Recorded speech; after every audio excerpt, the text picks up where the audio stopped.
What's What's up, Brewskis? My name is Marco Dupa, and with me, as always, the great and powerful Adam Obesius Rodriguez. What up? We're back in studio. Look around; it's beautiful. Back to the slums. Back to the. I know some people thought, like, "Wow, you guys are stepping it up in the world." No. Maybe one day, but that was just a taste. Yeah. Just a tease, just a dash of what could be with this illustrious podcast. Tonight's brew is from Redlight. It is a can release of the legendary Side Pull Pills. It's been on tap for a very long time, and we finally canned this bad boy. And so we're going to have it on the podcast to celebrate. What's on tap? Halloween Horror Nights, you know what it is. If those houses get announced, we got to talk about them on this show. We do it every year, and we're going to continue that beautiful, beautiful tradition. Yes. As well as HBO Max. Ah. Yeah. More streaming news. The purge continues. Beautiful. And anywhere else that we can go in between. So, let's get this motherfucker rolling. This is episode 365 of the One Beer In podcast. Lost to be found by someone to save you when you're down. Yes, I'm bored when it's bright out. So bored when it's bright out. 4 to 5 a.m. takes me to a place where I fit in. See, we're not too good for these. No. Okay? No. And no one ever should be. I don't think so. There's a place. There's a time and a place. Uh-huh. As we've always purported. Mm-hmm. And that time and place is now. Here. Well, not right here. Not right now. Right. No, you're right. No, we've got better things to drink. It's true. All right. This is the One Beer In podcast, the podcast where two brews crack open a brew and we see where that one brew takes us. As I said, Marco Dupa, Obesius. And without further ado, you want to tell us a little bit more about what we're sipping on? I would love to. As you said, this is a Redlight staple. The Side Pull Pills. You have to help me here. Fooder fermented. 12 degree. Svetly Lazak. You got it. Thank you. And we do have a cold read. It goes as follows. Side Pull Pills is brewed using the finest Czech malts and hops. This beer was triple decocted, fermented, and lagered in our oak fooder. It comes in at a 5.5% ABV, brewed and canned by hand. These hands. Actually, I had nothing to do with it. That red light. I know if I took credit for it, somebody was going to give me shit later. Hey, remember that one time you said you canned it when we did for a full day? Fucking nothing to do with it. All right. Let's get rocking and rolling, baby. Halloween Horror Nights. We It's the most wonderful time. Finally, again, we're here. We got the houses. Mm-hmm. You know what I'm saying? Scare zones. We got everything. It's all announced. So, I mean, let's just get ripping and rolling. Let's run through it. Let's do a quick little do a quick little thing with each little preview. Little preview. So you got it pulled up, yes? I do. All so right. This year, like I think the last handful of years, we don't really have a theme. Mm-hmm. It feels like it's just scary is the theme. Yeah. As opposed to having like a mascot for the entire thing, like they have in years past, which I actually really enjoy and miss. Halloween Horror Nights. I hope you're listening. Me too. Yeah, but Hope you're listening. That being said, we do have 10, as they say, mind-ripping haunted houses. Mind-ripping. It's interesting.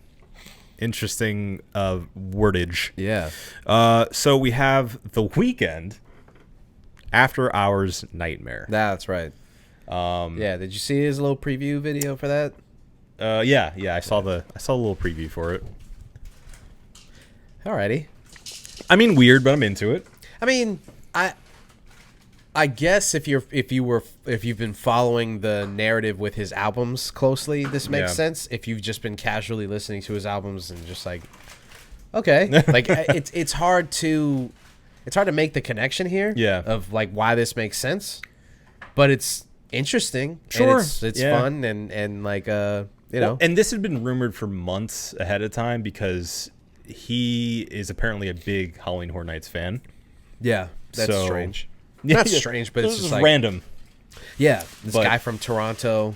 Yeah. Makes his way down here and do they do Horror Nights? No. I was In thinking- Canada?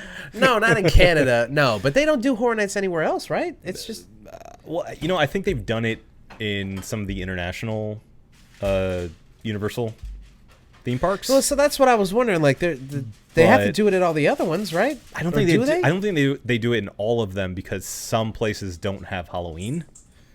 Oh yeah, I guess that's. Or like never really thought about that. they don't do it in the same way that we do, and maybe you're a little more squeamish about doing horror as a Yeah. thing. Interesting. But I know like the two main ones obviously are Orlando and California. Yeah. So Yeah, so that's kind of what I was Hollywood. getting at. Is basically it would make more sense that he would visit the one in California than to come out here. probably, yeah. But anyway, so Yeah. it had been rumored for a while that Very unimportant. they were diatribe about that. in collaboration. Is he under Universal? As far as his record label is Yeah. concerned. Oh, that's an interesting question. Because if not, they had to do like a partnership and kind of get the licensing and all that kind of stuff. Yeah. I would assume yes. They like to work with their own IP a lot of the time, which we'll see further on down the list. But The thing is, I used to be really into keeping up with where people got signed and who they were signed to. yeah, Nowadays, artists will just like sign a distribution deal, and it's mostly just like these labels mostly just put the money behind the artist to like promote the thing and get them in bigger stages like this. Yeah. Back in the day, it meant something to be signed somewhere. It meant something like an artist would get signed to like Atlantic or Universal or Interscope or something, and it was a big deal. Yeah. Nowadays, you're just like, well, yeah. They blow up on TikTok, and then here comes Universal Music Group, and they hey, that's enough. that's enough out of you. They blow up on TikTok, they go viral for something, and then Universal swoops in and throws them like $1 million Yeah. advance, and you're just like, it doesn't matter anymore. Yeah. So to answer the question, I have no idea where he's signed. So from a headline from April 28th of this year, UMG says that apparently The Weeknd has signed publishing pact with Universal. Yeah. So I guess. Yeah, so that it makes perfect sense now. that right? to me, I could be mistaken, but as far as it's not the same as like a straight up record deal where they would get a cut off of certain profits, or they would give him an advance on making an album, or he would owe them a 3 or 4 album deal. It's More a thing. distribution or something. I think it's just where he comes up with the thing, they publish it for him, and basically push it out to all of these avenues and whatnot. Yeah. So I think it was just smarter. Hopefully that's what he's done. These crazy like 5 album deals are just insane. Yeah. I don't know why you would ever sign a deal like that in 2022. You just don't need to do it. But yeah. anyway, Well, should be interesting. There's a lot of that sort of almost Silent Hill-ish looking faces covered, bandaged kind of thing. yeah, Scary sexy, I think is Scary the sexy. good way to describe it. So and I'm sure it's going to be featuring a lot of his music, right. a lot of lighting and It should be a fun house. Yeah. I'm excited about it more than I think I would have been when I first heard that this was happening. Can you imagine if Michael Jackson was alive and not seen by half the world as like a freak? Yeah. What I mean, think like Sure. a Thriller scare zone. I mean, it was happening in his time. Like everything was, he had his hand in everything. What do you mean? That sounded bad. I didn't mean. I regret He saying had his that. hand in everything and everyone. No, like there was a ton of like partnerships, and everyone wanted to have like the Thriller video game or the Michael Jackson video game. I mean, and the music video was huge. And right. anyone who could have Michael Jackson as part of something was chomping at the bit. Right. Yeah. Advertising, everything. Yeah. So I'm sure. Yeah. That is a slam dunk, obviously. Yeah, it would have been. Yeah. Yeah. I mean, even still, to this day,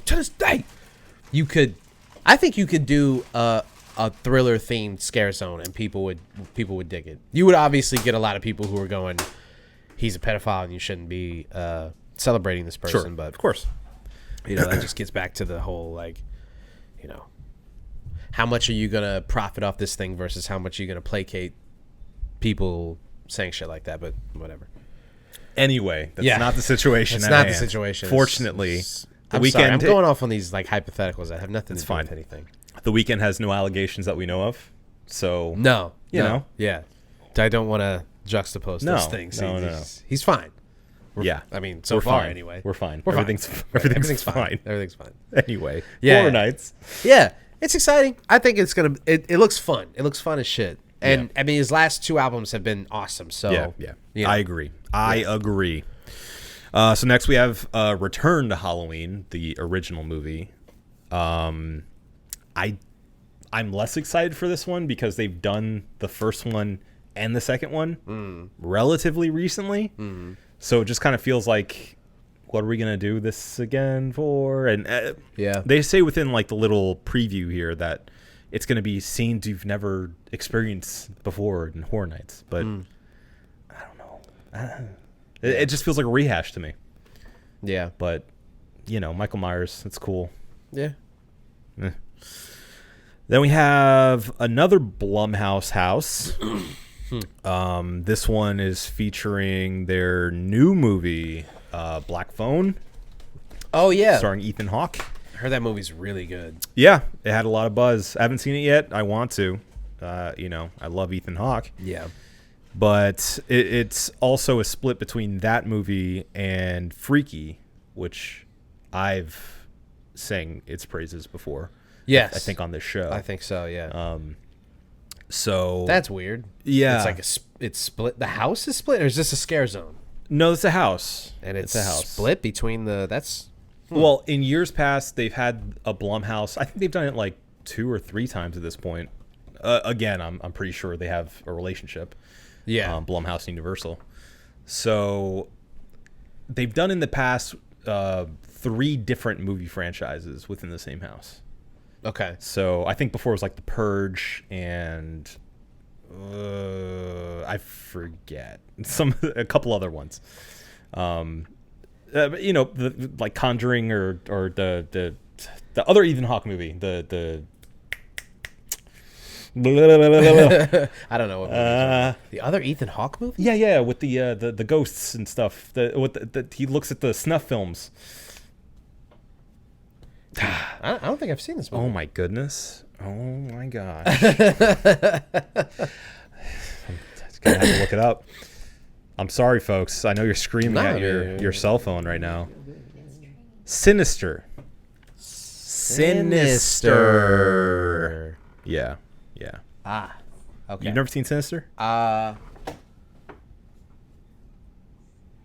It's the one where no, I don't think I have. He finds like that old film and runs it through the projector. And it's like a bunch of snuff films, and there's like kind of spoilers. There's a demon in the film, and no, that sounds good though. Oh my god, it's that's a Blumhouse movie. Yeah, it's really good. How long has Blumhouse been making movies?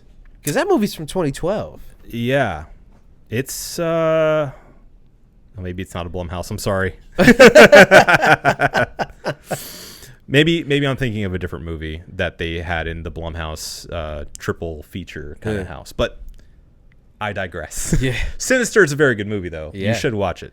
Less hot on the sequels, but it's up there with The Conjuring. It's a very, very good, tense. I mean, The Conjuring is a good movie, and then the sequels just kind of fall off. Of course. That's how it happens. How it always happens. Yeah. They get a good thing, and they just can't help themselves.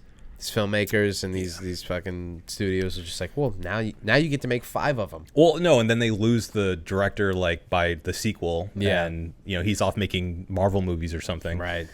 Right. He's So- like, I was only doing this for fun, yo. Now Produced by the same people who... Yeah, I love that. I love when it's always like from a producer and it's like you got the one guy who was going to attach his name to this project. That's hilarious. Yeah. I just had this idea for a scare zone, for any scare zone. Wouldn't it be sick if like every 10 to 15 minutes they had a plant in the crowd? And then they would run up to the plant and like actually fucking murder Yeah, them. I was thinking. I always thought about that too. I think that they may think that that's too extreme for such a like populated event like Horror Nights. That could probably happen at one of the smaller haunted attractions. Yeah. That they have just somebody in like your group in every like they could section it off into like little groups of people like they Yeah. sometimes do. And just have a plan there, like you're saying. Also, I have nobody to apologize for. Sinister apparently is a Blumhouse production. So, Oh, yeah. See, there you go. Yeah. I don't know. He's giving you shit, but yeah. Yeah. The Purge was apparently Get Out was produced by them too. I didn't know that. And I didn't know The Purge was a Blumhouse movie. The new honestly. Halloween movies, Happy Death Day. The Purge would be the perfect scare zone to do the plant with, by the way. Yeah. Yep. I saw this TikTok about that. It was really funny. This girl was like, it was Purge Day, and two friends were talking about like, oh yeah, I don't know, like I took a bunch of money from a store. Or I deleted my student loan account, and blah blah blah. And then the third friend comes in, and they're like, yeah, I just murdered somebody. And they're like, wait, what? And she's like, yeah, it's the Purge. And they were like, so?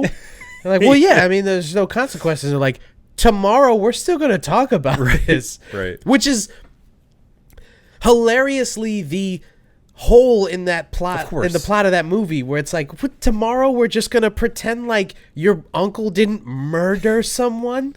Well, and outside of like the first Purge, don't you think like at least in the first 5 years of that being a thing, people would do like mostly nonviolent stuff? Yeah. Like, like you're saying, student loans erased. Yeah, I think that their assumption that people's propensity to murder when given the opportunity is way higher than in real life. Yeah. Which obviously, I mean, that's the fantasy of the movie. Yeah. But I just would like for them to acknowledge that 98% of the people on Purge Day would probably just like rob a bank or delete their student loans, eat as much ice or cream as steal they a could. car, even innocuous things where they just go to the grocery store and they just make a ham sandwich in the middle of the store, like silly things. Yeah.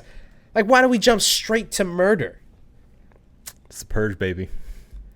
I mean, It's a very heavy-handed lesson about America. yeah, because like it's not even. Like, you still have to deal with the moral consequences of it just because you don't have the lawful consequences of going to jail. I You have will to say- live with killing someone. I will say the one rebuttal to you is a lot of them are wearing masks, and I think part of it is them trying to hide their real identity so Right. that when things go back to normal, nobody's the wiser. That's true. That's true. Of course, when they, look in your closet and you have a blood-soaked, Right. jumpsuit and glowing mask. Right. And also you have to look yourself in the mirror. Like, you have to be. A psychopath. Yeah. Yeah. Yeah. Yeah. I mean, Anyway, that's, Is this going to be every house? Yeah, This is what we're no. gonna do I'm with sorry. every I'm house? Is that sorry. what we're gonna do? Let's speed round through the houses. Okay. Let's get through this. All right. We 'Cause also there's a lot, right? There are 10. There are 10, and we also have to talk about the scare zones too. So We got to get through it. Let's Let's roll. get through the Let's roll. houses. Let's go through the houses and thumbs up, thumbs down on initial idea. Okay, sure. The next one is Universal Monsters Legends Collide, which is the Mummy, Dracula, and Wolfman. Thumbs down. I'm just not interested in that. Like, how scary could that really be? Bram Stoker's Dracula. Yeah, I mean, Wolfman, it's just a dude. and this is what I was talking about when I was alluding to them liking their IP. Yeah. Because, they have the classic horror monsters. Yeah. I mean, I think it's always fun to have that sort of classic Halloween thing of the classic monsters. Yeah. But But with let's say you're at the park and you don't have the fast pass, you don't have any of the privileges. Yeah. You just have to make do, right? Are you prioritizing that house? no. Fuck no. No. Well, let's see what the rest of them Okay, are. sure. Let's You're do right. that at the very end. Let's say our top 3 that we would run to and make the 2-hour commitment to sit in line. Yeah. Okay. Okay. And next we have Spirits of the Coven, which is apparently a speakeasy themed witch house. I like that. Yeah, that sounds pretty cool. I like that. Thumbs up.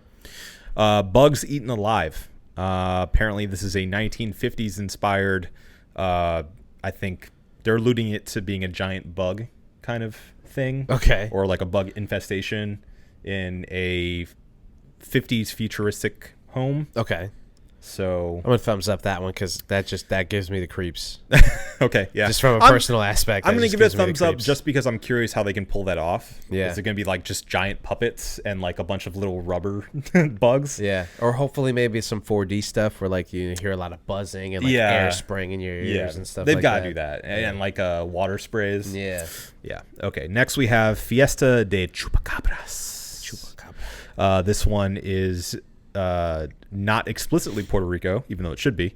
It's a Latin American village where the legend of the Chupacabra is celebrated, and it's apparently like a street festival theme kind of with these monsters within it. Okay. Yeah. I'm gonna go thumbs up because I've always been weirdly attracted to the legend of the Chupacabra. Okay, I don't know why. I just always thought it was fascinating. Yeah.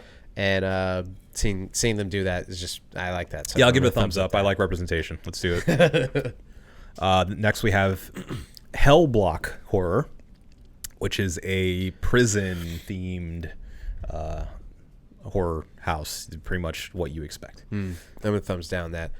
Insane asylums, thumbs up. Prison, Yeah, it's overdone. Yeah. I don't know. yeah. Yeah, and it's probably just going to be guys running out in like Orange jumpsuits. yeah, Chainsaws and stuff. Sure. Thumbs down. yeah. Next, we have Dead Man's Pier, Winter's Wake. This is a New England village where fishermen emerge from the waves to seek revenge. I'm a thumbs up it because I like that it is not only an aquatic theme, but also a winter theme, which makes me. I always love the ones where they like make the house really cold and have like snow and stuff. Yeah. I'm hoping that's what we're gonna see here. Because we run hot. So we Yeah, have of to- course. and you're, you guys, if you're not from around here, you may think that October in Orlando is like, brisk 70 degrees when it's actually more like 88. Yeah. We'll be lucky. Yeah. If it touches the 70s. Yeah, you're outside for the majority of the time, and you spend like 10 minutes in a house that has air conditioning in it. It is as scary as it often is. It is a reprieve. You look forward to getting in there For sure. So yeah, I love I think the theming is interesting, and I love the winter aesthetic in some of their houses. Yeah. Old scary white people. Sure, of course. Thumbs up on that. Yeah. Lastly, we have Descendants of Destruction. This one is themed around apparently like an abandoned subway station in New York City with mutants looking to feast on the remnants of humanity. So I guess it's a post-apocalyptic kind of thing. Okay, I'll thumbs up that. I dig that. Yeah, I agree as well. I think it's going to be interesting to see how big in scale they go with this, because in the imagery they have here, it's like a subway like car, like coming out of the ceiling, and I can only imagine going down like a long dark corridor of monsters and stuff jumping out at you. So I could see that being cool. Hopefully they can actually pull that off. Yeah. I like that. All right, so that's it for the houses. Let's do our top 3 houses before we forget. Yeah, so let's see. Top 3 for me. I'm going to go with The Weeknd. I'm going to go with Chupacabras. And I'm going to go with Dead Man's Pier. Those are my 3. Okay, I'm going to go, excuse me, Weekend, Chupacabra, but I'm going to switch to that Speakeasy with the Witches. That was cool as shit. That was my other close one too. Yeah, I like that. Okay. Well, we shall see, my friend. But we also have 5 sinister scare zones to talk about as well. Sinister scare zones. Sinister scare zones. So, if you guys have never been, scare zones are basically the outside version of haunted houses. Is the easiest way to say. Yeah. They're experiences you just walk through as you're going to your next attraction. So, the first one is Horrors of Halloween. This seems to be like a more traditional pumpkin-themed Halloween setup. So it has a pumpkin lord, which is interesting, and hordes of fiendish creatures. Do you think because they couldn't do the Pumpkin King because of how Disney? Yeah, probably.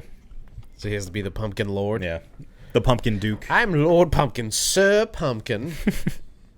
Sir Pumpkin. Pumpkin Esquire. Duke of Pumpkinton.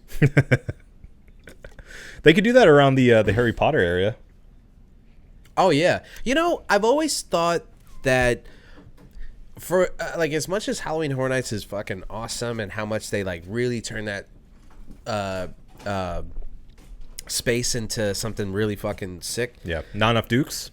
Not enough, certainly not enough Dukes, and certainly not enough Lords. Yeah. I just there's some things in that I just don't feel like they take advantage of sometimes. Like Diagon Alley They should can't. just They can't. They can't do it. Why? Because of licensing? Yes. Yeah. That sucks. They're between WB and J.K. Rowling herself. They both have a big say, and I think ultimate say in what happens in that area at all times. Yeah. And so she was like, if I see a trans person in there, I'm gonna freak the fuck out. Expelliarmus. Yeah, no, I think they don't even bother. I think they don't even bother, trying to do that. Do I think they could? Probably. Oh, well, yeah, they definitely could, but that makes sense that they can't. Money talks, so Yeah. But they're often dealing with so many other IP that they're trying to get. I mean, there's even rumors in a lot of the forums and stuff, because I'm a big Halloween Horror Nights nerd. But there's been a lot of speculation that the reason why so many of these houses seem kind of like almost afterthoughts in a way, or like just kind of jumbled together, is because they originally wanted to do like a Stranger Things house, but it just the deal fell through, which has been said by people who worked for them in the past. Happens sometimes in the last minute, and they have to scramble to figure out, okay, well, what are we gonna do here? Yeah. So I'd love to be on in the writer's room of trying to come up with one of these houses. I know it's a dream job for me. Yeah. Just sitting there and being like, okay, what's next year's theme? Yeah. Okay, what are we going to do for the individual houses? Where are going to be the scare zones? How are we going to link them up? Where are we going to put them? And just even down to the design of the houses, and I love it. Yeah. I love it. So anyway, I say that to say they spend a lot of money on IP, and it takes a lot of finagling, a lot of deals behind the scenes, and they have to do it probably a year ahead of time. Yeah. So I think they just don't even bother with Diagon Alley, honestly. Makes sense. It's disappointing, but it makes sense. I get it. Yeah. Because it's not just Diagon Alley. It's like like the Simpsons ride could be turned into a Treehouse of Horrors thing. Well, yeah, and they used to do stuff like that. They did that, I think, with the Jaws ride in the past. R.I.P. Oh, I don't remember. Yeah, I think they added like actors into like some of the scenes. Yeah. That like they would like when this is getting very, very in depth, but there's a scene where you go into like a boathouse and the light shut off. I think when they turn back on, like there are scare actors around you too. Yeah. So like little things like that are really cool. Yeah, I think that it's just a waste that they don't do that. Or even in the lines. I remember when they used to have sometimes scare actors in the line for the Mummy. Yes, I do remember that you would have scare actors in line. That was very, just easy to do shit like that. Like, and it's not like some of the things are just geared towards it. Like obviously The Simpsons, they can do Treehouse of Horrors. That's geared towards it. Men in Black.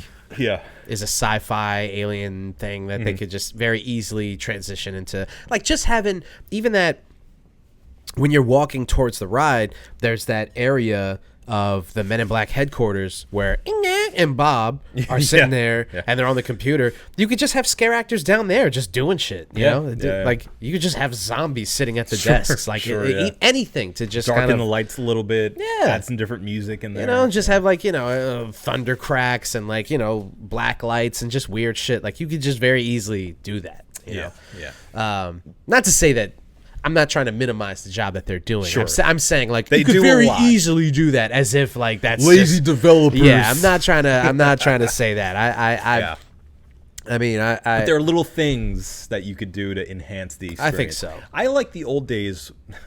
Back in my day, I liked when you truly felt like there was no safe place. Jesus Christ, what the fuck? She just made 2 big ass cookies. All right, show the camera. Show the camera the cookies. These cookies. Are those pancakes? How many did you make? Just 4. Oh, okay, that makes sense. Not a ton. Thank you. Thank you. Look at these. Oh, beautiful. All right, continue. All right, but yeah, I miss the days where it really did feel like there was no safe space. Yeah. I remember somebody saying, I don't know how much truth there is to this. This is before my time. Somebody saying that like even the bathrooms, scare actors would like hide in the bathroom sometimes and like fuck with people in there. Yeah. Obviously they wouldn't like do anything, but they would just be in certain stalls and stuff, like just fucking with people. Again, don't know how much truth there is to that, but I never experienced that. I know there would be scare actors waiting outside of the bathrooms. Yeah. Because you feel like I'm safe. I just took a dump. Let me go out there. And there'd be a guy out there with a chainsaw. oh man, I already shit myself. I gotta poop again. Yeah, so that was fun. Or they would like wait outside of the restaurants and stuff, the drive-in. Yeah. They'd be out there like looking through the windows and like waving at people and stuff, Yeah. Those little things are nice. Nice additions. Anyway. Yeah. Moving on, scare zones. So we have that sort of Halloween themed with the pumpkin, the pumpkin lord. The Pumpkin Lord. Pumpkin lord, man. The Pumpkin Lord. Pumpkin Lord, man. Then we have Scarecrow, Cursed Soil. This one is Scarecrow themed. I don't know how you can really do that in a scare zone because it's gonna have like stalks of corn around you, or That's like the only way that you could pull that off. yeah, Right? yeah. So hopefully that's the case. Next we have Sweet Revenge, which is a candy company. I was just about to say, is it candy thing? Yeah, candy company has turned children into crazed killers. Ooh, so it's just like children running around? Yeah, Or small Short- people? Yeah, shorter people. Yeah, shorter people with masks. Yeah, so it's a.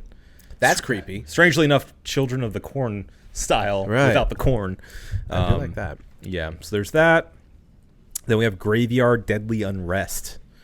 I guess this one's just a ghost theme. On All Hallows Eve, a dark storm descends upon a cemetery and awakens long dead spirits.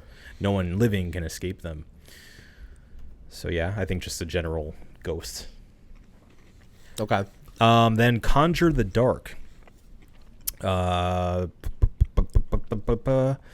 I'll just read it to you because I don't know what that means. Okay. On the first All Hallows Eve, an evil sorceress called forth monstrosities from dark dimensions. Now your blood will fuel them. Okay. So just monsters? Yeah. Okay. Just generic, like. Right. Again, I mean, I don't mean to be down on it, but this year feels kind of cobbled together. Yeah. Yeah, I was just about to say, overall, this is not sounding very good as far as, the thing about Horror Nights, which I guess is an extension about any kind of horror thing, is you have to suspend your disbelief, and you have to immerse yourself in the thing. Yeah. There's nothing more annoying than people who go to Horror Nights or watch a horror movie in the theater, walking out going, wasn't scary. It's not scary. Wasn't scary. Yeah. And it's because, every scary moment, you were just like, I'm going to be the tough guy and I'm not going to get scared. It's like, hey, man, no one's applauding you for that. Right. No one thinks you're cool. You don't get an award for being the least scared. Yeah. It's like, you just don't want to have fun? Yeah. You know, you just don't want to, like, that's fine. Then don't go see the movie. Sure. You know, like, it's just fuck off. Yeah. There's so many movies that Why have come try? out. Yeah. Why do this to, like, everybody else? Like, it's, you know? And it's only gotten worse. It's only gotten worse in like on the internet when people talk about horror movies or when you talk to people personally. It's only gotten worse. More, all they want to do is be the guy who's not scared. It's like, I don't care, man. Sure. Was it a good movie? Was it fun? Like, anyway. So it's the same thing with this. It's like you're gonna walk through and you're gonna be Mr. Tough Guy, and like, oh, it's not a real chainsaw. Well, yeah, duh. Of course, it's not a real chainsaw. What's the matter with you? Right. Well, I think a lot of people have a misconception that Horror Nights is supposed to be the scariest thing you could possibly do for Halloween. Yeah. When it's, I mean, I've surely been scared at Halloween Horror Nights, but I think it's not that. It's never really been that for me. It's just been the best time you can have. It's just fun. It's supposed to be fun. It's not supposed to be like blood curdling and like literally so scary you don't want to be there anymore. That's not what they're in the business of doing. Right. You know? Pay for one of those weird ass haunted houses where like Jim Bob runs it. Gropes you. Yeah. Yeah. That's what you want. Yeah. You want to have a good time? I think Universal is still doing a pretty good job. Sure, of course. They have a lot of skin in the game. They've been doing it for a lot of years. They know what they're doing. So yeah, even the houses that are the houses and the scare zones that I'm not really that excited about. I feel like going through them, like I'm still giving them the benefit of the doubt because they usually still pull it off. yeah. Even if it's something where I'm like not really that, like, oh yeah, let's just check out this creepy house. And usually, what happens is word of mouth. You get there and people are like, "Yo, I heard that weird ass house. You gotta check that one out." Yeah. Yeah. So, you know, Yeah. doesn't matter. I'm into it. Mm-hmm. I agree. Anything else? No, I think that's it. I mean, they have a couple of shows. Bill and Ted's is not coming back. Yeah. Unfortunately. Which is insane. Also, considering they rebooted it. Right. Or I guess it's like a sequel. It's a sequel. Not really a reboot. It's a sequel. But to bring them back and then for Universal to be like, yeah, we're still not. We're not going to do that. Yeah. I don't know. Maybe it's because of the political climate. Yeah. You know, I think that's very true. I think they couldn't get away with what they were doing in the past without upsetting someone really bad. Exactly. Somebody at the end of the... they probably were upsetting people the past couple of years. And probably were just like, it's not worth it anymore. Yeah. Like... We never get like a full house. It's always like people who just kind of wander in. Or like, somebody who needs to sit down for a half hour. Yeah. Yeah. So I've never gone to Bill and Ted and it be packed. No. So they're just doing these shows over and over and over again to like 60 people, maybe. Yeah, it's true. But at the and then same at the time, end, it's still like a formative part of that experience. I miss it. Yeah. I miss it. I want it back. I want to be able to halfway through our night at Horror Nights. Oh, we got to pop over to Bill and Ted, right? We got to hit Bill and Ted. What did they replace it with? There was like a stunt show, I think, but I don't think it's in that same venue. I think they do the stunt show like in the middle of the park.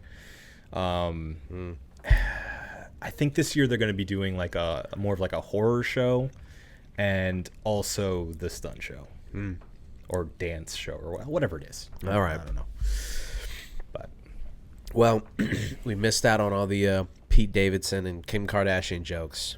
yeah, It's too bad. yeah. Some poor writer doesn't get to. He just stick has it to them the all written down. Kardashians. What could have been? Yeah. And every time he looks at, Entertainment Weekly or like Entertainment on TV or something, he's just like, man, I'm just full of them. I just got so many. I'll never be able to just rock these Pete Davidson. I mean, can you imagine? Think about what they could have done with pop culture nowadays with like Machine Gun Kelly and Kanye West and Joe Biden and Donald Trump, It writes itself. Kamala, and Yeah. it writes itself. Yeah. Like it's just and Joe Rogan. Oh yeah. You telling me they wouldn't have like a like some guy in a bald cap making some stupid joke? and then an impromptu dance off. Yeah, it would be incredible. Yeah. And it's too bad because sometimes the jokes didn't land, but the show itself was always fantastic. Always. Yeah.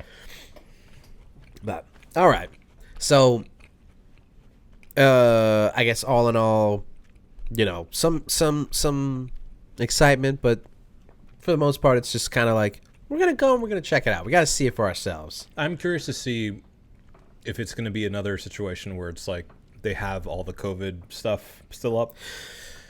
The plexiglass, man. Yeah. That's got to go. I'm curious. I'm curious to see what they do. Because that ripped me right out of it. Yeah. And I hate to say it because I am all for Safety. whatever protocols that need to masks, whatever you guys need to feel comfortable, but I can't lie and pretend like the plexiglass didn't rip me out of the experience. Seeing the plexiglass is basically a warning. Yeah. It's It's a tell. What, you think you're just going to wander around the show, huh? You can't have cookies. Yeah. Now Sorry. you're on the show. You Is happy? this what you wanted? This is what you wanted, Are right? you happy? Now you're on the show. Okay. So, I'm excited. We'll see. You got chocolate on your finger. Don't be petting the dog with a chocolate on your finger. She's Sorry. white. I'm so sorry. Her coat. Don't you? You're not getting away I from swear I me. got brown spots. It's fine. A clearly comfortable dog. That's how she shoots the ball. Just leaves it up in the air. Kobe. All right. Get out of here. Get out of here, kid. All right. Let's move on. So, continuing this trend of streaming services telling their consumers to go fuck themselves. HBO Max back in the news because they can't seem to stay out of it. It was just announced that they are canceling or removing rather 26 different programs from their show, spanning almost every network or every subsidy that they have on there, right? Cartoon Network, their HBO Max originals, and so on and so forth. 26 not originals, but I think it was like 13 original shows. 26 in total programs removed. And, as expected, a lot of people are not happy about this because some of the shows were... I mean, I looked at the list. Do you have the list pulled up? Because there's an article that has the list. Yeah, that's the one, yeah. So, okay, there's some shows on here where I'm like, yeah, all right, I get it. Like, there's a Pac-Man TV show where, like, I don't know. And I don't even think the guy who created Pac-Man was watching that. Yeah. So there's some stuff that I get. You weren't watching Ellen's Next Great Designer? No, I missed that one. I missed that one. I always planned on watching it. Yeah. Always planned on it. Now But you then- can't. But yeah, I know they've taken that from me. But then there's some stuff like not that. Go down to Cartoon Network. Cartoon Network. Cartoon Network. They took Uncle Grandpa off, which that kind of sucks because I like Uncle Grandpa. But I'm not gonna lie and pretend like I was watching it every day. And I think that the thing is, you look at the list of shows that's been removed. Yeah. And my initial thought is that sucks. That's a lot of programming to take off of your network. But then you start to dive into the shows and you're like, was anybody really watching these shows? Yeah. Why were they on there in the first place? I guess the concern is not that they're doing this, but that where does it end? Right? Sure. What Sure. show is safe? And how popular does a show need to be safe? Well, yeah, and this is coming off the heels of what we talked about last week about the fact that this merger with Discovery Plus is still up in the air, and we don't really know what that's going to shake out to be. So I think this is sort of a clarion call for people to say, like, I don't know if my favorite show is going to be just deleted from the timeline. Yeah. And the tweet that I saw about it was really interesting because the guy, basically it was a dark joke about, remember when the promise of streaming networks was that you'd be able to watch any show you wanted Whenever you wanted. Yeah. No matter how niche that show was. Sure. That was the promise of streaming networks. Yeah. And now we're at this point where, and the inevitable point that you would get to, which is conglomerates get their hands on these things. And inevitably, everyone ends up trying to own everything. Right. Yeah. Yeah. And so I guess it was always just inevitable. Yeah. And it was always too good to be true. And maybe we should have just appreciated the freedom that we had while we had it. Yeah. Do you remember when Netflix was just starting out the streaming thing? Yeah. I remember when Netflix sucked the first time. Yeah. When there was like nothing to stream, and most of the stuff was DVDs that you had to return. And the stuff that was streaming was some of the worst movies that we've ever seen. Yeah. We'd make a weekend out of it. Yeah. Every time we'd hung out, we'd watch another bad the movie. worst movie. Yeah. And we didn't have to search that hard. No. Netflix was filled with them. Uh-huh. It was chock full of. It was like they had a deal with independent filmmakers. It was like, you pay X amount of dollars, and we will stream your dog shit movie. We don't care how bad it is. Yeah. And I mean, we've just come a long way from Insane Clown Posse and their Western themed. I remember that. I remember that. Yeah. Man, we've been alive too long. Yeah, way too long. We should end it right now. Okay. Suicide Pact? Well, I mean, I feel like I'm doing that by eating this cookie right now. Yeah. This is intense. I need a lactate. Ah. It's so good, though. It is. Buttery. And delicious. Mm-hmm. I know the people love hearing us eat cookies on air. What do you guys think of an ASMR video? Thank you so much. Maybe we just eat on camera? Or maybe we drink on camera? We do that already. Right. Yeah, I guess we do. Guys, good cookie. See, the thing is, people are lucky that I had the self-control to eat it in pieces, as I did. Because usually, I would just two-hand it like a toddler. And just... That cookie should not have lasted as long as it did. Yeah. Okay. I saw the control. So, you have HBO Max doing this with their programming, and now you've got CW deciding that they're going to follow their demographics. It's all these companies. I don't know where they're getting this information from, and it's something that's probably above our pay grade, as some would say. I think it is. But I would just be really, really. The problem is these streaming services and networks in general are being really weirdly secretive about this information nowadays. Like back in the day, this was stuff that it was like reports that they would just put out. Sure. And you'd be able to debate on these demographics and their programming and all this stuff. Nowadays, like, if a streaming network doesn't want you to know something, you just don't know. That's it. They Netflix. Yeah. Very secretive. They only put out good news. They never put out if a movie bombs, if people don't like it. They're just like there's no third party that has oversight on all this stuff. Which, and I'm not even saying like I don't necessarily believe that every company has to have some kind of third party oversight, because to me that always feels like a slippery slope to just some kind of another control measure. Or if a company just wants to, like a company like Netflix, for instance, they're mega powerful and I don't know,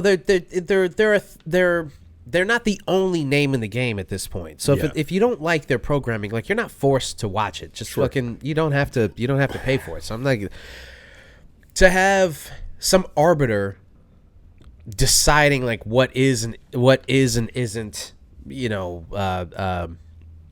appropriate programming, or not even going that far, but to just say like, you need to tell people like the reviews and how successful all of those measures are. Just, you need to give people the tools to prejudge these things before they even try them, right?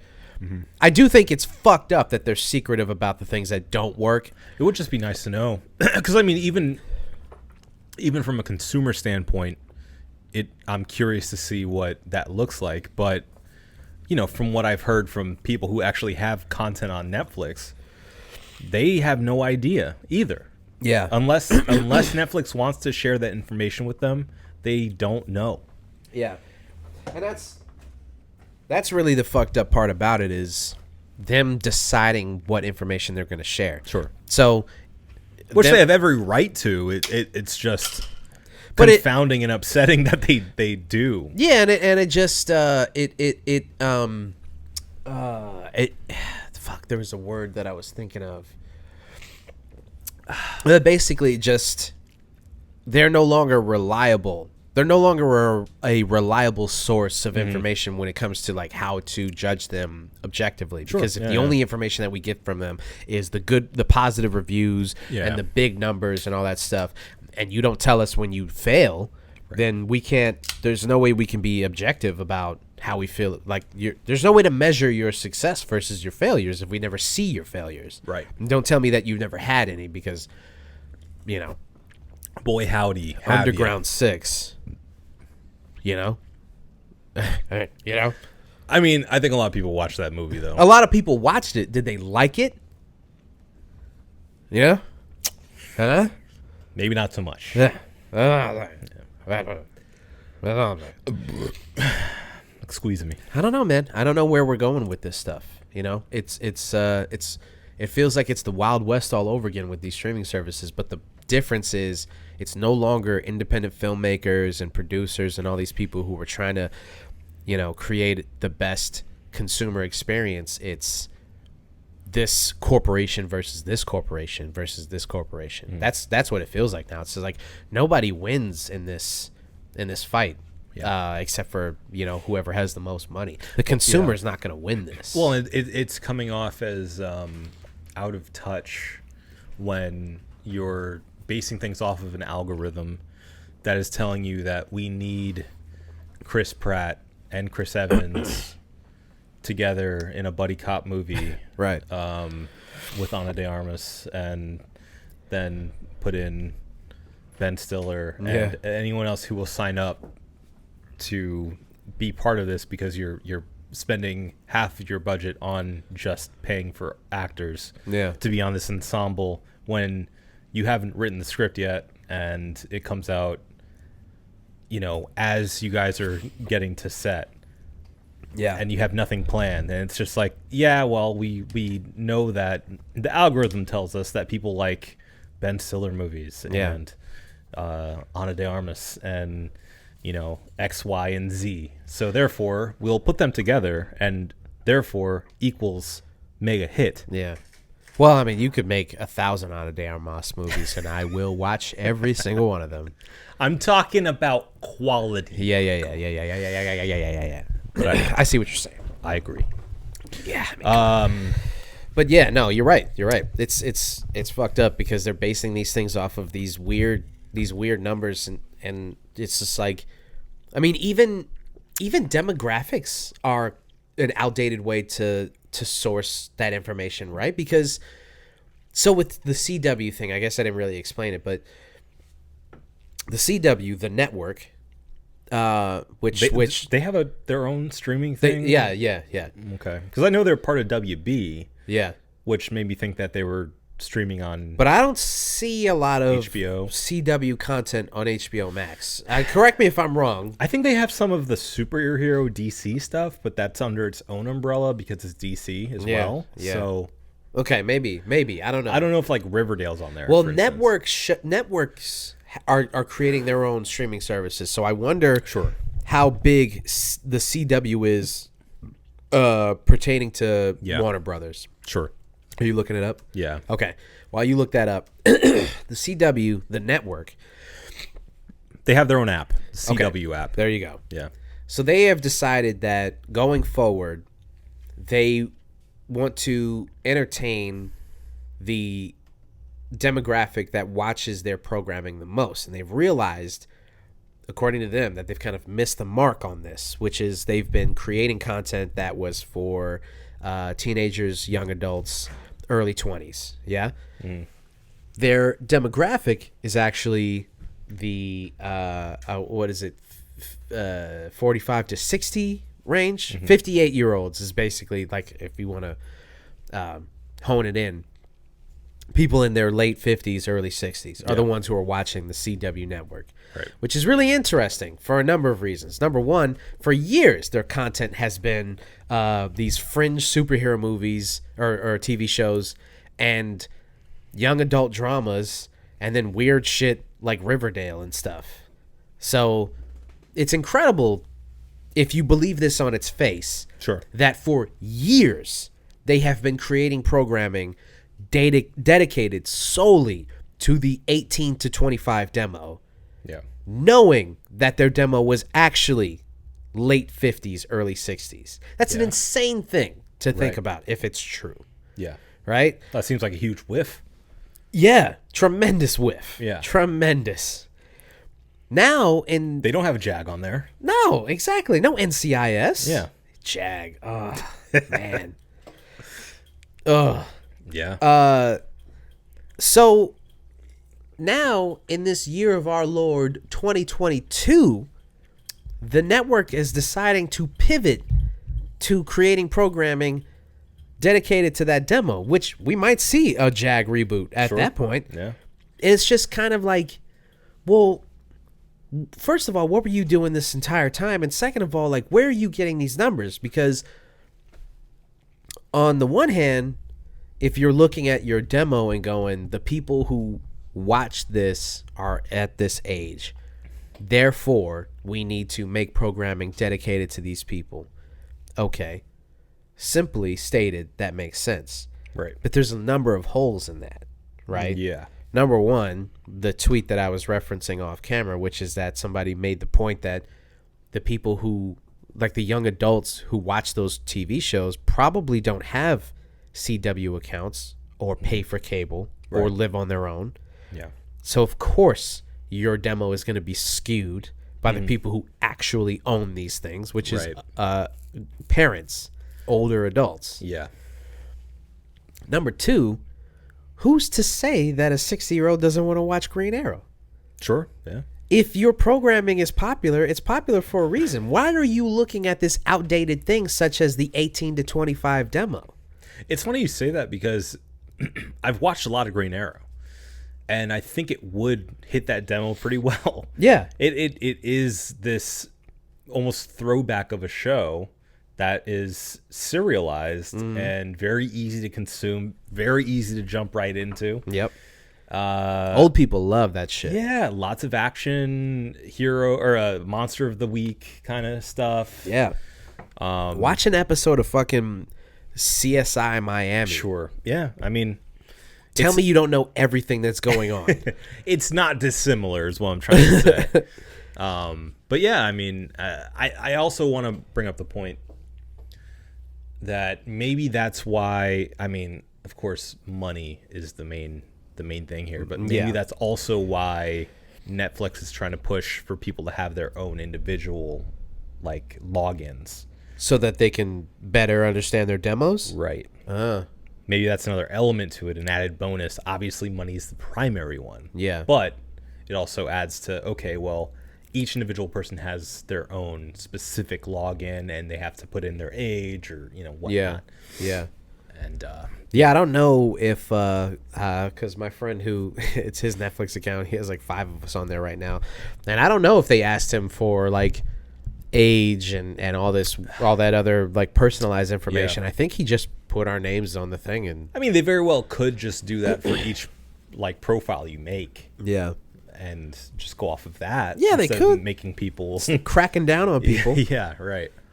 So, but it is an added bonus, I guess, for them to know their demo. Yeah. And what they're watching and their habits, because that influences everything. Yeah.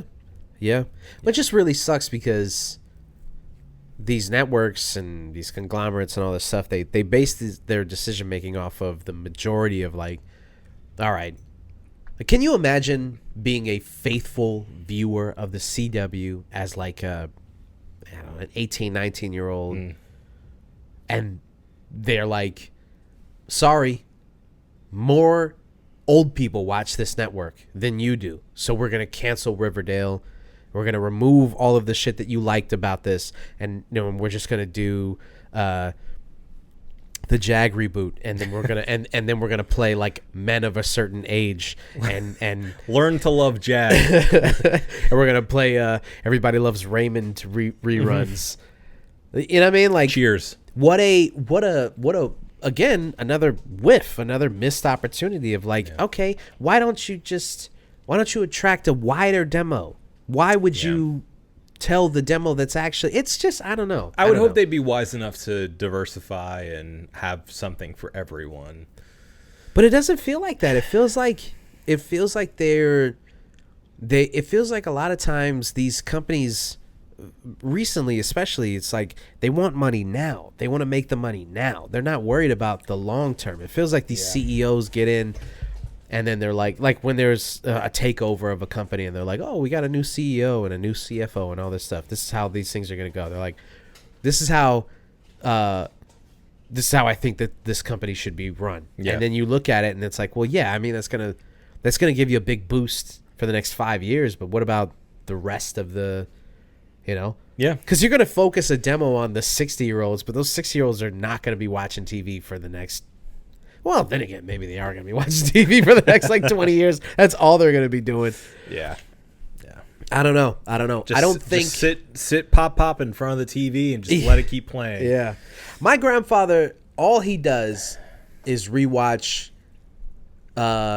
Richard Pryor. That's it. Every time I go to see him, all he's watching is like Mo Better Blues or Harlem Nights. Okay. Or He's got good taste. I or like it. fucking or JoJo Dancer. He's watching JoJo Dancer the other day. That's just Richard Pryor. Yeah. Which he was cogent enough to be like, I think Richard Pryor is the greatest stand-up comedian of all time. Which I was like, that's a hell of an opinion. Number one, it's just like, it's not a wrong opinion, but Sure. I don't think he has a lot of evidence. Yeah. Like I don't think he couldn't debate the rest of them. You True. know, but Not a bad take. no, it's not a bad take at all. Yeah. Nah. It's just he is not. It's just I don't know, man. It's a slippery slope to be focusing on one demo and going like, these are the people that are watching, so this is what we need to gear this to. Yeah.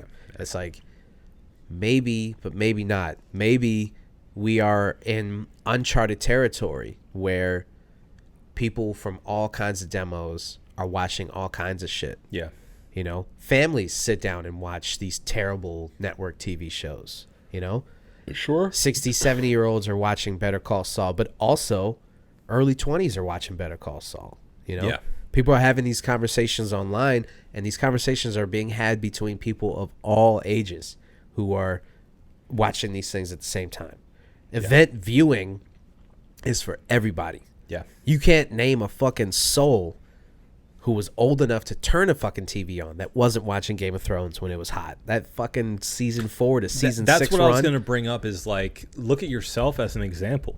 You know, if I were to say one person who would be into Game of Thrones, it wouldn't have been you. No. But you were. Exactly. Yeah, because, exactly. You know, they cast that net wide enough, it became a sensation, and you grabbed on and held on to that train. Mm-hmm. So Yep. I just think that sometimes the unexpected happens, and you can cross those generations and demos and so many other things. Excuse me. It happened with Crazy Rich Asians, you know. Oh, yeah. And then suddenly there's this boom of Asian representation, which is great, but it took a chance. You know, somebody had to green light that and go, yeah, let's give it a shot. Right. Let's see what happens. Right. So if they're becoming more and more afraid of doing that because the analytics say that such and such people don't watch this thing on this channel, then I think we're going to be seeing more and more risk-averse networks and streaming services, which I think is a net negative for everyone. There is nothing worse than, this is going to rhyme, nothing worse than risk-averse network TV shows. Yeah. They are essentially the worst thing on TV. Sure. Is a TV show that's because they're for everyone and for no one. Yeah, exactly. Yeah. So I thought that we were in the golden age of original programming. If you had something, you could put it on and that's what's scary about all these HBO shows getting taken off their network. A lot of it was HBO originals, and Yeah. I thought that was the whole point of making something like HBO Max. You could make a TV show, and maybe you don't want to risk putting it on HBO proper. You throw it on HBO Max. People gravitate towards it, and then maybe you pop back on HBO proper because it's so huge. It was the thing that you could take those risks, and it was high risk, high reward. You would no longer have to worry about the floor being so low. The ceiling's really high, and the floor is low. You could do these things, take these chances, and if it doesn't work, you just call it a day. Sure. So, I don't know. It brings us back to the Batgirl thing. I just thought for sure a movie like that could live on HBO Max because that was the point of making HBO Max. Sure. Yeah. Was for things like that. Yeah. And now I don't know what the fuck. I don't think they know what HBO Max is for anymore. Yeah. I don't know. We'll see. Yeah, we will. Well, we can debate it till the cows come home, as a 60-year-old would say, watching NCIS. Jag. But we're not going to get to the bottom of it today. But I can tell you one thing we will get to the bottom of. It's these beers. That's for sure. So, Obi, if you want to tell the people what you thought of the side pull pills from Redlight. Okay. I'm not going to do that. What are you going to do? A cheers of the week. Oh, Jesus Christ. Thank you. All right. Act like you've been here before.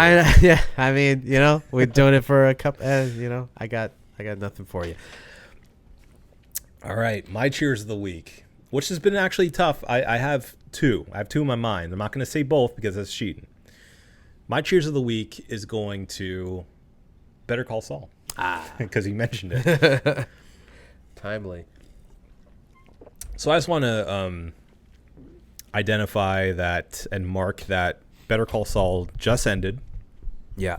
The season or series finale just debuted not long ago. I did not see it because I'm not there yet. Okay. I haven't finished Better Call Saul, but I restarted it with Sherry, the maker of the cookies. Thank you. And it is such a good show.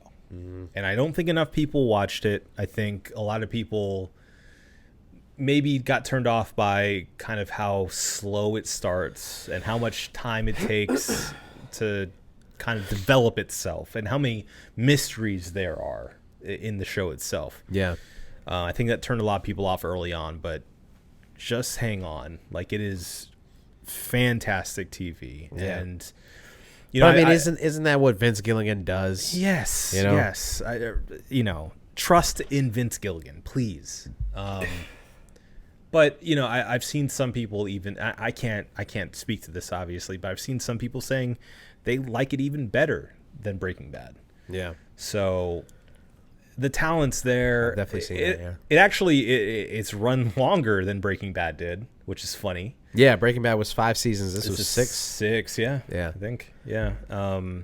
So, I'm very excited to continue on this journey. We're in season 2 now. Oh man.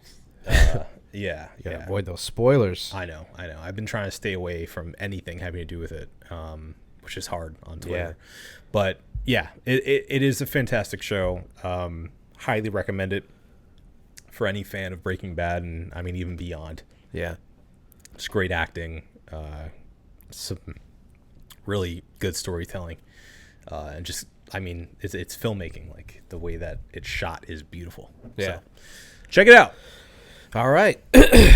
I finished the first season of Better Call Saul, and then I didn't have cable anymore, so I just fell off. And then, I should say it's all on Netflix. So yeah. Now, when it was first, because it came, when they announced that they were doing this whole spinoff thing, I was like, oh, okay, that's sick. And then I still had cable at the time, so I was watching it on there. Didn't have cable anymore.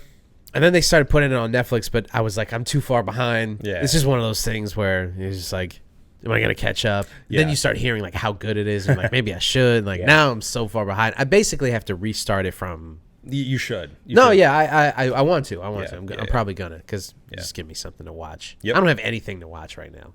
I'm not watching any Could be TV Better shows. Call Saul. Dude, did I talk about the Resident Evil TV show on here? Not on here. We talked about it personally. Okay. I'm not going to talk about it right now, but This is Cheers of the Week, Mark. yeah, this is Cheers of the Week. Yeah, I really, really need to get it off my chest Okay. how All right. bad that show is. All right. But I won't. Do you want today. me to watch it so you have a full... Watch the first episode? Yes. Okay. Yes, that's a good idea. Okay. And then we'll come back. We'll reconvene. Okay. And we'll come back to this. All right. Just so you're not just hearing it from. You can see it for yourself. Yeah. My Cheers of the Week is going to. It's like. Are you spitballing this right now? I'm not spitballing it. No, I'm just trying to formulate what the cheers actually is going to. Okay. Which is, I don't want to cheers a monster of a company like Sony, but I did get my hands on a PS5s, and I guess I want to cheers the idea Your of personal accomplishment. my personal accomplishment of getting a PS5. Yes, finally. Yeah. That's right, folks. Finally got my hands on one, and I guess the idea that I'm trying to get across is everything that I went through to get it, the blood, sweat, and tears that I gave for this console, Yeah. the fuckery that's involved with these windows of opportunity that they Yeah. give to people. You need cheat codes in real life. But then at the end of the day, ironically, buying it straight from the source, getting it straight from Sony themselves. Yeah. All of these pages that I followed on Twitter, shout out to all those pages, by the way, except for the one. I won't name it, but there's one that I guess he just got bored and started giving alerts for monitors and hard drives and Xboxes and all. It's like, hey man, your page literally says PS5 alerts. I don't care about a dehumidifier. Yeah. You try to turn into Fat Kid Deals. Yes, exactly. And it's like, you're not Fat Kid Deals, okay? Right. There's only one and only. One Fat Kid Deals. And that's it. Yeah. So shout out to the rest of those pages that I followed, because they were pretty reliable. I mean, you jump on there and sometimes, just for a goof, just for a laugh, I would jump in and see how far I could get in the process, because I didn't have the money at the time. So I just see how far I could get. Yeah. And a couple of times I got pretty far into it before they went out of stock, and then finally, had the money. Alert pops up. It actually wasn't even an alert from one of the Facebook or Twitter pages. I literally got an email from Sony that was like, "You're invited to buy a PS5," and I was like, "No shit, I've got the fucking golden way. ticket. Yeah. So they were like, "You get this unique URL, and you can only access it between this time and this time. And if you access it early, you will lose access. And if you go on it too many times, you will lose access. You need to click the button at the time and you buy your thing and then you fuck off, okay? Yeah. And I was like, bet. Yeah. And then sure enough, thing pops, unique code, go on there, verify that I'm a human, which I still don't believe is really that reliable. Yeah. But I did it. And then bong bong, here we are. Got it. Nice. You know? Did you receive it yet? I have it today. It came Wow. in, bro. I ordered this shit 2 days ago. Yeah. Less than 2 days. It was basically a day and a half ago. Yeah. And then they were like, it's gonna ship within a day. Got the alert that it shipped, and I was like, no fucking way. And then this morning, ringing the doorbell, and I was asleep, and doorbell's ringing. I was like, and I run down Christmas. like Christmas Day, throw some clothes on, open the door, and it's this old black dude that delivers to us from UPS, and he's like, "You almost missed me, young fella. You almost missed me. I was about to leave," and I was like, "Dear God." That was the other thing that we were concerned was like, first I was scared that they were just gonna deliver the PS5, right? And so there would be that PS5 all box, over, yeah. and like some fucking porch pirate would be driving by and just snatch it off my porch. The other thing that I was concerned with was, are they just gonna deliver a box and then just who gives a shit who receives it, right? Because that's the other thing. These porch pirates, they don't discriminate anymore. They just go around to cribs and they just grab shit off of people's. Yeah. And it doesn't. And then they get home and they open it and they're like, "Oh, it was a fucking vacuum. Who cares?" And they throw it away or whatever. But sometimes they get lucky and they get an iPhone or they get a fucking PS5. Yeah. So I was concerned about that. Luckily, you have to sign for it or they hold on to it. So signed for it, brought it, and dude, it's so fast. It's crazy. I know that I'm speaking. Welcome to 2022. I know, man. I know. And I just couldn't. How much quieter it is than your Yeah, PS4. it's not even on. It's it's not even like I could, if you didn't tell me that it was on, I wouldn't even. And like it was like I was doing the setup and it was like, do you want to download a game while you set everything else up? And I'm like, you're gonna download this game in the background of me setting everything else up? Yes. Yeah. Sure enough, We have the RAM for that. It's dude, okay. It took like 30 seconds to download Warzone, which is a lot of Huge. It's a lot of megs. Huge. It's huge. Yeah. On my PS5, it took honestly, I basically had to just start the download, then go to work, and then when I got home, I could play it. Yeah. On the PS5, like 5 minutes. I walked downstairs. Not even 5 minutes. I walked downstairs and it was already done. I came back upstairs with some food. I was already ready to play. And I haven't even scratched the surface. So if you couldn't tell, I'm a little excited about it. Surprised you made it today. That's what Lottie said. She called me. She was on her way to work, and she called me and she was like, "I just want to clear something up. You just got a PlayStation 5 and you're leaving the house." And I was like, "Listen, if I didn't have to work on Wednesday, no, I wouldn't be leaving the house. But we got to do what we got to do." I appreciate your sacrifice. Of course, man. You know, I sacrificed for you, and I sacrificed for you. Yeah. Y'all. Okay. So, I'm excited, and I'm excited for you. Get back to it. I can't wait. Yeah. I need your help. I need you to kind of walk me through this, because will. like I said to you and Juan, I didn't You're have a babe in the woods. I didn't have any confidence that I'd ever get one, so I just pushed all that knowledge out of my head. All the things that, like, all the shit that I fucking ate, all the articles that I just gobbled up. It's forbidden knowledge. You just repressed it. I just repressed it. Yeah. So now I'm back in it, and I'm like, I need to make sure I want to push this thing to its fucking limits. Okay. I want I want to squeeze it till every drop of the juice. We'll do Q&A after this. Okay. Yeah. All right. So, we're going to do that once we get out of here, but we can't get out of here until we finally do what I was striving to do beforehand. I was jumping the gun, but now we're back at it the way that we should be doing it, which is a review of this beer. So, Obi, please, for the second time, tell me what you think of the Side Pull Pills from Redlight. So the Side Pull Pills is one of my favorites from Redlight. It is a go-to for me. I will say better in person than canned. Yeah. It's great to have the can, obviously more portable, but It loses a little something.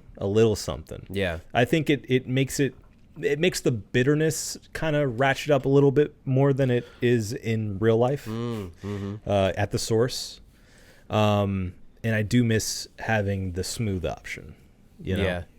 So that being said, it's still a very highly drinkable, for me, crushable beer that's very crispy, nice, well balanced, a good hot day, a beer, which is perfect for here. For here. I'll be off for here. So I'm gonna give it a 4.5. 4.5. I would say in person, I give it a 5. Okay, I respect it. I'm gonna give it a 5, but I do understand what you're saying, because not only does the in-person draft kind of soften the blow of some of the bitterness of this, but also it's just like the excuse me, the Czech style pour, the Haldinka pour, Right. is. I mean, it's part of the show. It's part of the thing. Which is the stout in the glass, right? Yeah. In the glass, building that head of foam, getting that 3 fingers of foam that everybody's afraid of, but foam is your friend. Foam is your friend. And enjoying this delicious drink right then and there. Definitely adds to not only like the look and the allure and the thing of it, but the flavor, the appreciation of it. All of that goes into it. I would like to try one of these poured into a glass. Yeah, well, we could have done that, but Next time. Yeah, next time we'll do it. So, yes, I get that there is definitely a difference here, and this is a different beast entirely. Yeah. But it is still highly crushable. Absolutely. Super drinkable. A thing that you want a Pilsner. You want to step outside the box a little bit. You want to do something a little more interesting, a little more complex flavor wise, a little fuller, a little heavier bodied. Yeah. You just can't really go wrong. The Side Pool Pills. So, a 5 for me and a 4.5 for you, good sir. You think we got it? I know we got it. Well, then let's get the fuck out of here. This has been the One Beer In podcast. For myself, Marco Dupa. For Adam Obesius Rodriguez. It's freaking bats. Thank you guys for listening. Drink delicious beer and have a beautiful evening. We love you.